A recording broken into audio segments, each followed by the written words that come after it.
ومن أحسن قولا ممن دعا إلى الله وعمل صالحا وقال إنني من المسلمين. ওয়ালাইকুম আসসালাম ওয়া রাহমাতুল্লাহি ওয়া বারাকাতুহু। যে আমাদের একজনই ভাই জনাব মোহাম্মদ রিয়াদ সৌদি আরব থেকে জানতে চেয়েছেন যে আমরা যখন মসজিদে নামাজ পড়তে যাই তখন মসজিদে টিস্যু রাখা থাকে, সেগুলো সাথে করে নিয়ে আসি।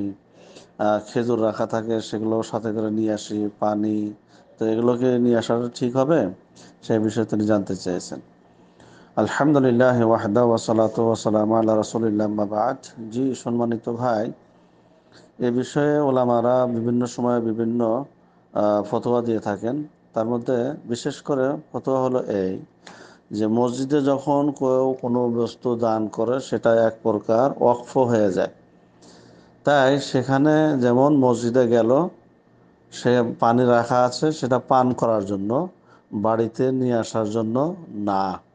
তাই এই ক্ষেত্রে ওলামায়ে কেরামগণ বলে থাকেন যে প্রত্যেকে নিজের হক সেখানে সে গ্রহণ করবে। যেমন এক বোতল, দুই বোতল, তিন বোতল সেখানে পান করবে, কোনো সমস্যা নাই। কিন্তু হাতে করে আরও দুই চারটা সাথে করে নিয়ে বাড়িতে আসা এটা ঠিক না। তেমনি টিস্যু মসজিদের জন্য, এটা মসজিদেই ব্যবহৃত, তাই বাড়িতে বা অন্য কোথাও ব্যবহার করার জন্য সেটা নিয়ে আসবে না।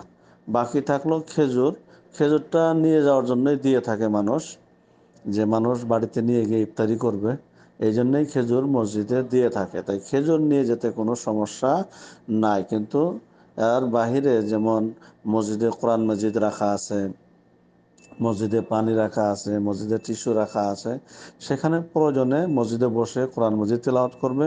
কিন্তু সে মনে করবে যে না, এখান থেকে আমি একটা বাড়িতে নিয়ে যাই কোরআন মজিদ, বাড়িতে তেলাওয়াত করবো, পড়বো না, সেটা জায়েজ নাই। তেমনি পানি মসজিদে রাখা আছে পান করার জন্য, আপনি মসজিদেই পান করেন, মসজিদেই পানি পান করেন।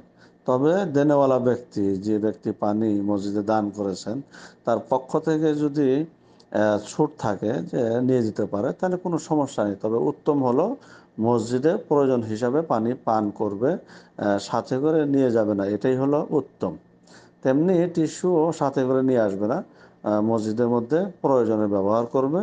যেহেতু এটা মসজিদের জন্যই, মসজিদের প্রয়োজনে ব্যবহার করার জন্যই সেখানে রাখা আছে, সেটা মসজিদের ভেতরে প্রয়োজন হিসাবে এক অপরের ইউজ করবে, ব্যবহার করবে। সাথে নিয়ে আসাটাই হচ্ছে উত্তম। এবং কোরআন মজিদ বলেছেন যে কোরআন মজিদ মসজিদেই ব্যবহার করবে, মসজিদেই পাঠ করবে, মসজিদেই তেলাওয়াত করবে, কিন্তু বাড়িতে নিয়ে যাওয়া হারাম বলেছেন কেউ কেউ, কেউ কেউ হারাম বলেছেন। যাই হোক, এই ছিল মোট কথা। বাকি আল্লাহু আ'লাম বিস-সাওয়াব। আসসালামু আলাইকুম ওয়া রাহমাতুল্লাহি ওয়া বারাকাতুহু।